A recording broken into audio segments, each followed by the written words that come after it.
Welcome everybody to Sin City Living. My name is Jason and I'll be bringing you today's episode. As always, please hit those like and subscribe buttons. We have a ton of content for you guys coming out every single week, every single day generally. Occasionally miss a day like I did during the rodeo that is still ongoing right now. And I hope all of our patrons out there are appreciating the patron-only exclusive videos we're putting out with the dice class, putting one out every couple of weeks.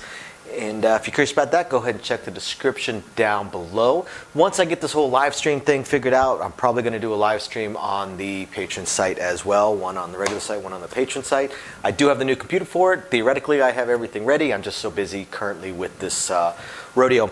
And one of our fans asked a question a little while back about ways to tip us, to show appreciation to us without having to sign up as one of our patrons. And at the time we did not have any way of doing it, but I have managed now to get us signed up with a site called Buy Me a Coffee. As I'm sure some of you guys have noticed from some of our videos, Louie and I are both pretty heavy coffee drinkers. So if you're curious about that as well, go ahead and check down below in the description as well. We would definitely appreciate any cups of coffee you're willing to pick up for us.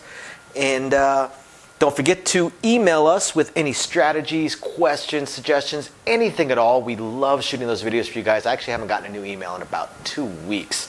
And also, don't forget, anybody that may be interested in one of the small Sin City Living neons that we have, just email us that as well, sincitylivingLV@gmail.com. Otherwise, I'm going to go ahead and get into today's episode. Jump into today's video. Now, this premiere video is actually going to be 2 strategies, although they are somewhat interconnected, but I'm going to go over 2 different strategies. So here's what we're looking at. Now, as we have said in the past, the place bets typically tend to be the best, and most of us, especially dealers, we play place bets, and we typically will include the point. So it does not matter what the point is. I'm going to mark the 8, but again, it does not matter what the point is. We're going to include the point. Bear with me as far as my drop cuts go. I still have the chunk taken out of my finger. It's going to be a few weeks before I can drop cut with that hand again. And now we talk about going 96 across. 96 across so that you can get every number, and you get a decent number of units. And with 3 units, I can really play around a lot with the pressing, be it cross pressing, sister pressing, individual presses, power press, take some, leave some. So 96 across gives you a lot of opportunity, but you're basically going even all the way across, same number of units all the way across, and some numbers have a much higher chance of rolling than others. For instance, the 6 and 8 each have 5 different ways of rolling. So you have 10 out of the 30 non-7 potential dice combinations. 30 combinations of the dice that are not a 7, and 10 of them fall within the 6 and 8. So 1/3 of the numbers. The 5 and 9 have 8 of those combos. And then the 4 and 10 have 6 of those combinations. So the 6 and 8 are almost, not quite, but almost doubled the chances of a 4 and 10 rolling. And so this strategy is based around going with the numbers that are most likely to roll. You're still going to bet all the numbers, but if you want to commit $96 to what you're doing, if you wanted to do 96 across, well, another opportunity, another option is to do 98. 98. Now, what are we looking at? Well, if we do 98, what we're looking at is we're looking at doing a $10 4 and 10. We're looking at doing a $15 5 and 9. And I think you guys see where I'm going with this. Then we're looking at doing a $24 6 and 8. So basically, the numbers that have the highest probability of rolling have our biggest bets. All right, so we're at 48 here, 78, 98 total dollars. So we have $2 more at risk doing this versus the 96 across, but the numbers that have the best chance of rolling have the highest dollar amount on them. The 5 and 9 still have the exact same dollar amount on them. Doesn't change, because they're kind of in the middle as far as the opportunity to roll. Now the 4 and 10 may have less dollars on them at the moment, but they pay better, and you can always use other numbers to press them.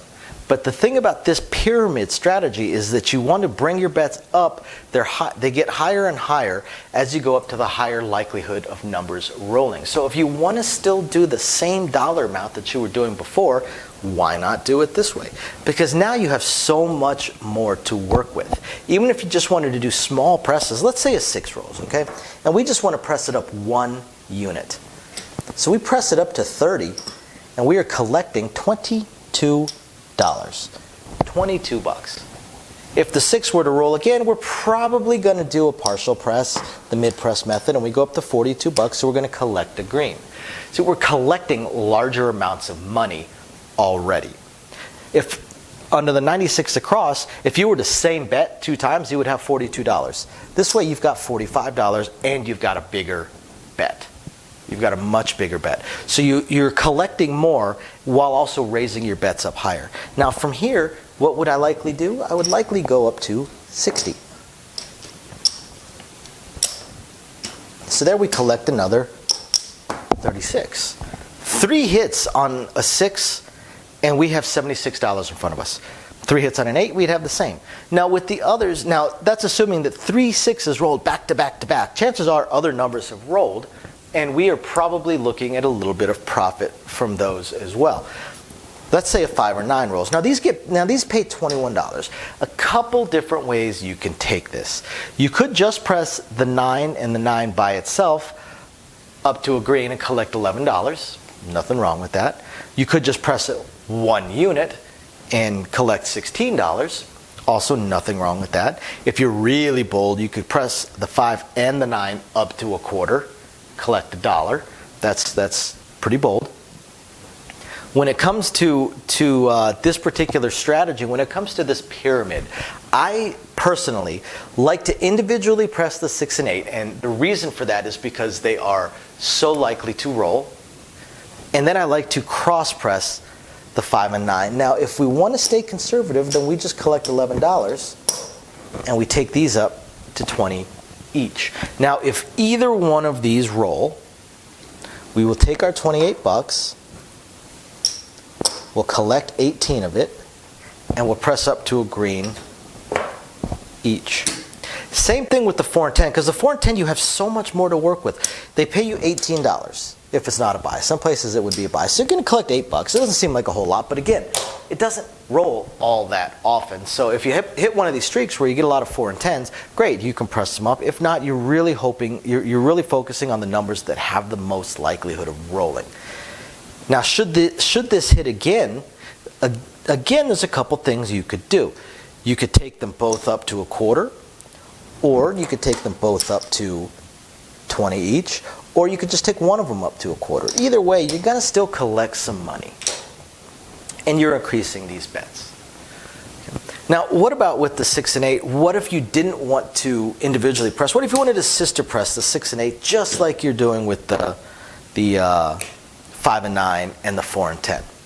Well, you can do that as well. So the 6 and 8, if we want to go up to 30 each, right? We're still going to collect $16. We collect $16 and we go up to 30 each. Now, should it roll again, either one of them, we could collect $11 and we could take these up to 42 apiece.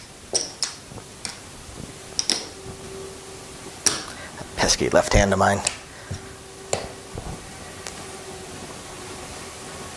Now from here, sister pressing them up to 60 each is definitely a viable option, but I'll be honest with you, at this point, I do very occasionally see people sister press the 6 and 8 up to 42. Typically, I will see them both pressed up to 30 each, and then they go to individual presses. Take it from 30 to 42, so on and so forth. But it's possible to press these up to 60 each. It's just not going to be something that is going to be super common. Because in order to press these up, you need $36 to go to 6 each. So you're only going to collect $13. By the time you get to this point, your 6 and 8s have rolled a couple of times, and people don't really feel like they want to keep pushing their luck, so they start individually pressing them. Again, you don't have to. There's nothing that says you need to individually press, nothing that says you need to sister press. There's also nothing that says you need to press at all. It's entirely up to you. Whatever it is you want to do, do it. It's up to you, 100% up to you. Why not do it to whichever level you feel most comfortable doing? So this is the pyramid strategy. And like I said, it's just an alternative. Some people really, really like to focus on the numbers that have the best possibility of rolling. So they'll put the most money on the 6 and 8. It's kind of like you're basically betting the favorites. You know, you want to bet the favorites instead of the underdogs. So you're putting the most money on the favorites, but you're kind of hedging yourself a little bit with a smaller bet on the underdog. Like, you know, why not? And that's what this method is really shooting for. Now, as far as the second possibility that you could do with this particular method is the inside-out pyramid. Now in this one, instead of 96 across or instead of 98 across because you're doing a pyramid, this one would only be 94. And the reason for that is now instead of going for the numbers that have the highest likelihood of rolling, what you are instead going for is you are going for the numbers that have the highest payout, the ones that pay you the most if they hit. So now you are reversing your pyramid. So you're doing the inside-out pyramid. So now you would go down to, now you would do 2 units on the 6 and 8. Instead of 24 each, now you're going to do $12 each. Now your 5 and 9 stay the same. You're still just doing 3 units. So it's just like doing 96 across. Because again, the 5 and 9 are right in the middle as far as the probability of them rolling. But it's the 4 and 10 that you're really going for it. The 4 and 10 is what you really hoping hits. So 4 and 10 right there, these pay you anywhere between $36 to $39, depending. Is it a buy? Is it not a buy? Who knows? So, yeah, there's that. That's the reverse pyramid. And I hope you guys find this interesting, enlightening, illuminating. If anything else, just plain fun. We thank every single one of you guys for tuning in. We especially thank everybody that's in the live chat today and anybody that has dropped us any tips on there. And we hope we answered any questions that you guys may have on that live chat. We will catch you guys next time. Thank you very much for watching. Bye now. So, as I promised, I wanted to go over very briefly our upcoming attempts at a third test live stream. So what's happened so far? The first test live stream just flat didn't work. The problem that I had was was an equipment problem. I had an equipment problem in that the equipment that I was using to translate the camera into streamable video to the computer required a better USB port than the computer I was using at the time. So that one just flat failed because it would not translate into the computer. The computer would not pick it up, would not read it, so I wasn't able to live stream it. So then, as I was looking through, because I'm a little bit of a tech head, as I was looking through all of my other stuff, because I do have 4 laptops here and 3 computers, I did find one that actually did have the newer style USB port. Unfortunately, it was actually my oldest laptop, but I figured, what the heck, let me give it a shot. What's the worst that can happen? And this time around, when I fired everything up, the video was actually translating onto the computer, so things were looking better.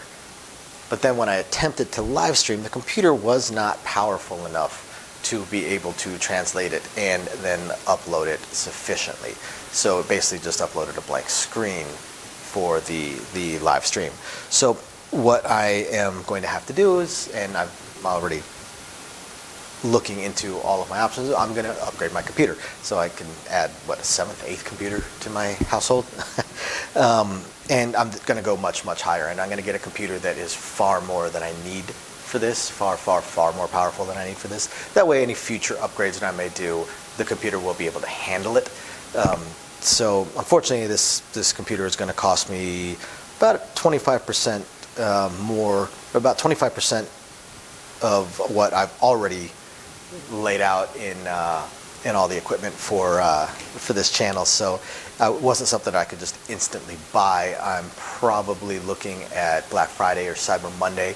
So hopefully I have it within the next couple of weeks, and then I'll do another test live stream and see if I can go from there. So I will definitely do at least one weekly live stream on our Patreon because they're the ones that are really helping us get this computer and the other equipment that I'm going to get, because I figure if I'm buying the computer, I might as well buy the most high-end capture cards and things along those lines, get everything as good as possible, and then hopefully eventually get a better microphone for you guys.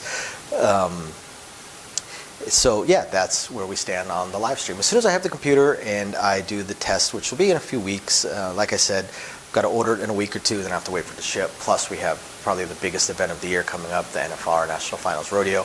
So I'm basically working 2 weeks straight, as is my wife. So not going to have a whole lot of time. But once we get all that under control, then we'll figure out. There's been some schedule changes to myself, some schedule changes to my wife, and some upcoming schedule changes to my wife as well. So hopefully we can get all the scheduling figured out so I know when I'll be able to live stream as well. My initial plan of Thursdays at 6 o'clock is already out the window. I'm at work at that point now. So we will get it all figured out, and we will let you guys know, I promise. And otherwise, I hope you guys have found this interesting, enlightening, illuminating, or at least just plain fun. And we will catch you guys next time. Bye now.